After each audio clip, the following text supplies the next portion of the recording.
I recall the moments spent on our weathered porch steps, each creak echoing a story of its own, the paint peeling away as if eager to depart, much like Dad. Mom used to quip that he had wheels beneath his feet and a heart too vast for any map.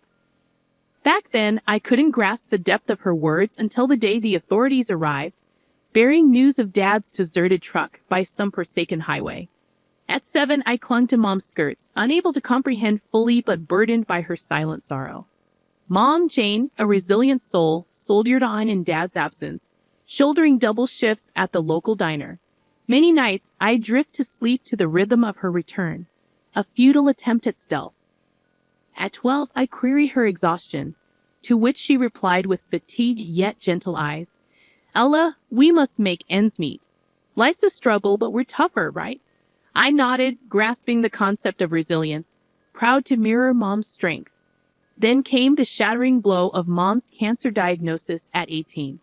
Despite her fierce battle, it was akin to stemming the tide with a spoon. In her quiet departure, she left me with memories and a stack of debts. College, envisioned as my salvation, proved elusive. I scraped by the first year but found myself adrift thereafter, juggling classes with multiple jobs, grasping at any semblance of financial security. One weary night at the campus library, the weight of the world bore down, and I faltered. Surrounded by towering tomes, I succumbed to despair. Enter John, a beacon of compassion amidst the shadows. With genuine concern he approached, offering solace in his meager offerings. Half a sandwich, class notes, even his battered laptop. Together we found solace in conversation or comfortable silence, a refuge reminiscent of Mom's presence. One day, amid our shared moments, John spoke earnestly. "Ella, you're the strongest person I know. You'll overcome this, I'm certain." I chuckled ruefully, feeling more like a mere survivor. Yet his words resonated. Strength lay not in defying gravity, but in clinging on despite the urge to let go. In his gaze, I glimpsed truth, realizing he was right. I embody Mom's strength, confident that with or without the metaphorical wheels beneath my feet, I would navigate the challenges of college life. The glossy brochures painted a deceptive picture. Reality was a harsh, gritty landscape that pushed you beyond perceived limits. In my second year, standing in the queue at the financial aid office, anxiety twisted my stomach into knots. The indifferent gaze from the counter attendant made me feel like just another faceless student. As I began explaining my scholarship renewal, she cut me off, disinterestedly declaring the system's verdict. Frustration and helplessness engulfed me as I walked away. It was then that John reappeared, concern etched on his brow. He asked about my well-being. I admitted the bleakness of my situation with financial aid. John remained silent for a moment before encouraging me not to give up, highlighting my intelligence compared to some professors. Despite the gloom, John's optimism shone through, offering to treat me to coffee. Those coffee breaks multiplied, and John transformed into my confidant, my go-to person at college. His practicality emerged when he suggested seeking an on-campus job to alleviate financial strain. My initial skepticism waned as John recommended the library. "You're there anyway, might as well get paid for it," he reasoned. Thus, my employment at the library began, a far cry from glamour, but it paid the bills. Juggling book stacks and serving coffee left little time for studies, yet I managed one day at a time. Through these shared challenges, John transitioned from the guy buying me coffee to a true friend, a confident privy to the complexities of my family history. It was during an evening closure at the library that John uttered words that lingered. "Ella, you're going to make something of yourself." "I just know it, and I'll be here cheering you on," John assured me. His words sparked a warmth within, and I couldn't help but smile. "Thanks, John. That means a lot." College presented its challenges, but with John by my side, it felt like I had a fighting chance. He wasn't just a friend. He was a beacon of goodness in this chaotic world. Post-college life took an unexpected turn when John and I decided to tie the knot. Our wedding wasn't a grand fairy tale affair, but a modest courthouse ceremony with a handful of friends, lacking the fanfare. We settled into a tiny apartment with more cracks than walls, yet it symbolized a fresh start, a new chapter in our lives.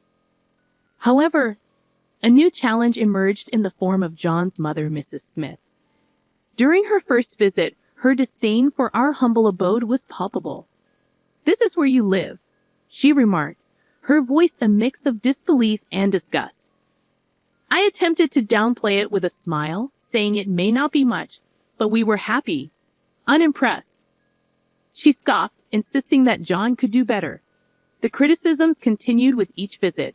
Our apartment was too small, the neighborhood not good enough, and why wasn't I cooking more?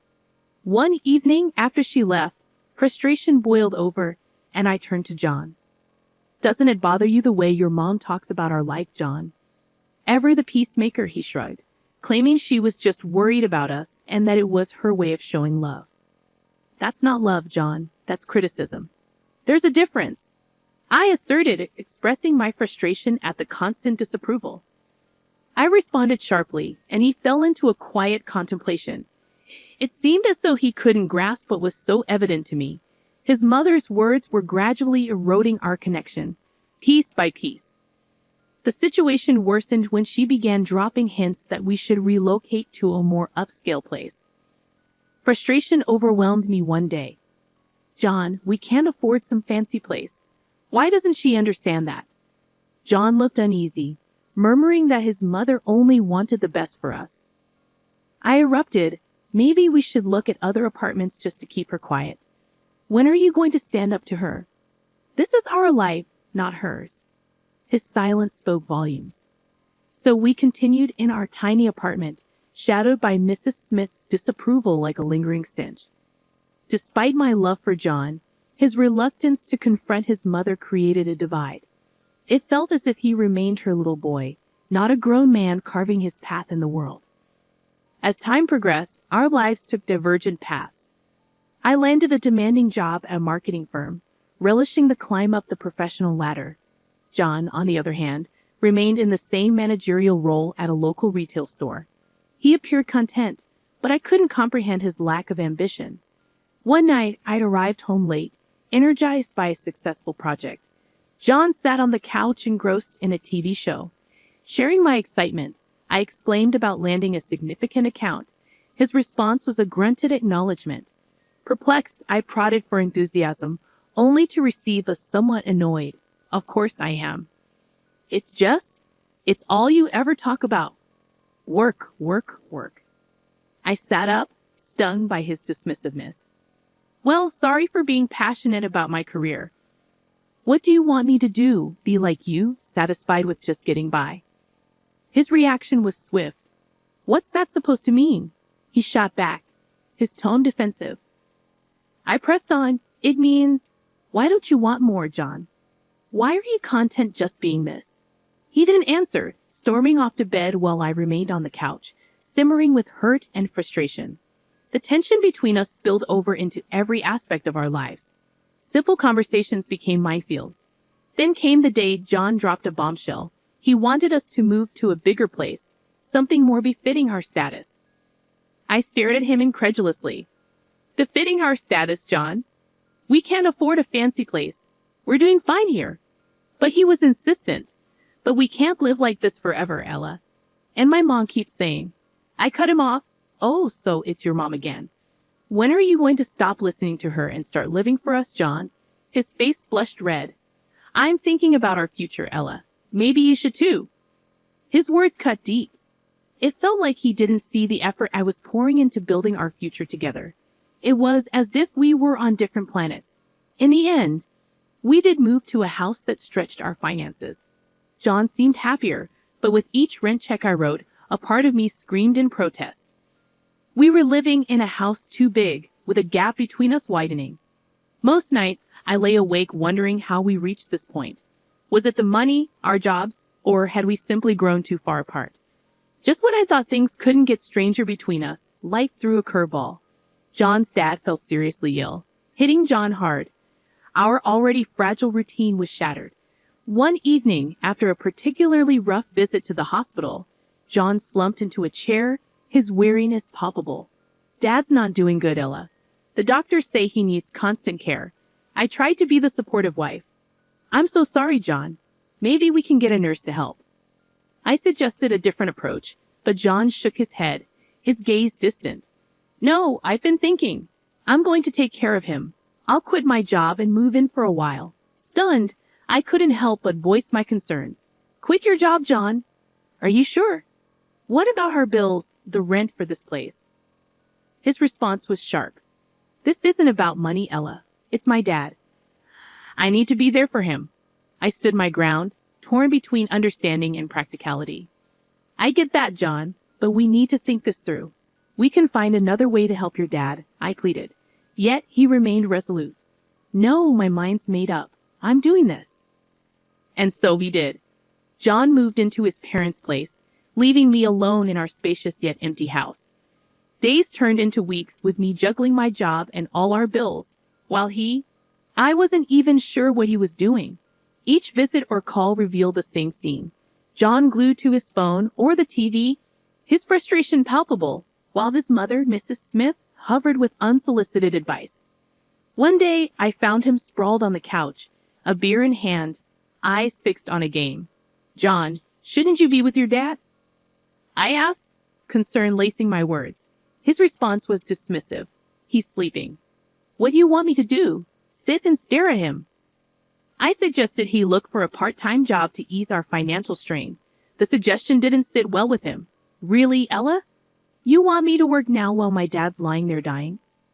His mother's timely entrance only fueled the tension. Ella, John is doing a noble thing taking care of his father, she interjected. Grateful, the word stung as it left her lips. I'm keeping our lives afloat while he sits here doing what? Playing caretaker while watching TV and drinking? I couldn't hold back the frustration. The days following John's father's passing were tough. I hoped for a return to normalcy, but it never came. John never returned to work, spending more time at his mother's place, leaving me alone in our expensive house, drowning in bills and loneliness. One evening, I returned home from work to find John and his mother, Mrs. Smith, sitting in the living room. The atmosphere felt heavy with tension. Ella, we need to talk, John said, not even bothering to meet my gaze. Setting my bag down, I felt a knot form in my stomach. What's going on? Mrs. Smith, always ready with her opinions, began. We've decided it's best if John and I live here. We can take care of the rent now. I was shocked. What? This is our home, John. You can't just kick me out. John finally looked at me, his eyes cold. It's not working, Ella. You and me, this life. I need to start over, and Mom needs a place to stay. I couldn't believe what I was hearing. Start over? So you're just going to throw away our marriage like that? He shrugged. It's been over for a while, hasn't it? We're just making it official now. I turned to his mother, enraged. And you? You think you can just come in here and take over my life? Mrs. Smith stood up, her voice sharp. It's for the best, Ella. You and John were never a good match. He needs to be with family now. Fail? What about me? I'm his wife. John stood up, facing me. Not anymore. We want you out, Ella. The sooner, the better. I looked between them, the betrayal cutting deep. Fine, I'll go. But don't think for a second that this is okay. You're both making a huge mistake. I packed a bag with my essentials, hands shaking with rage and hurt, as I walked out the door. John's voice followed me. We're doing what needs to be done, Ella. You'll see, this is for the best. Settling into my new, modest apartment felt like a fresh start. It was small, but it was a place where I could finally breathe, away from the stifling atmosphere of my past life with John and his overbearing mother. The walls were bare, and the furniture minimal, starkly different from the lavishness I'd left behind. As I arranged my few belongings, my phone buzzed with a message from an old mutual friend. Hey, Ella, have you heard about John and his mom? They're living it up. Expensive clothes, fancy gadgets. Wonder where all that money is coming from. I stared at the screen, feeling a mix of curiosity and bitterness. Where were they getting the money? A few days later, I bumped into another friend, Mike, at the grocery store. Ella, you won't believe it. I saw John and his mom at the high-end electronics store. They were buying like there's no tomorrow. Heard they even sold their family home. Crazy, huh? I forced a smile. Yeah, crazy. But inside, my mind raced. They sold a family home. Was that where the money was coming from? As I unpacked groceries in my kitchen, a small, unadorned space that was now my refuge, I couldn't shake the feeling of unease. They seemed to be living in a world of luxury built on lies and deceit, while I was moving on, building my life again from scratch. Sitting down at my tiny dining table, I let out a long breath. It didn't matter. I told myself that I was finally out of that toxic environment, free from their twisted dynamics. But deep down, I knew the truth. It bothered me. It bothered me that they seemed to be thriving after throwing me to the curb. I had worked hard for everything I had, while they appeared to enjoy a life of ease and comfort. As the evening wore on, I found solace in the quiet of my apartment. It was mine, earned through my own effort and resilience. I had lost much, but I had gained something more valuable, my independence, my sense of self. For months into my new life, the past came knocking in a way I never expected. One lazy Saturday morning, my phone rang and John's name flashed on the caller ID. I hesitated but answered. "Ella, we need your help." John's voice was shaky, desperate. I sat up alert, asking what had happened. "It's all gone wrong. We got kicked out of the rental house. Mom and I. We have nowhere to go." I couldn't believe what I was hearing. Kicked out? But I thought you had money. There was a pause. "The money's gone, Ella. Dad left debts, not inheritance. We thought." His voice trailed off. I felt a mix of emotions, shock, disbelief, and a tinge of satisfaction.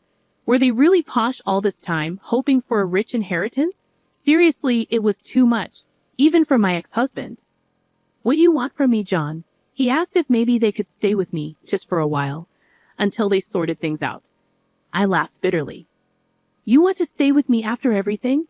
Remember the good times, can't we just?" I cut him off. "Good times, John? You and your mother threw me out of my own home. You can't just come crawling back now that things are tough." He was silent for a moment.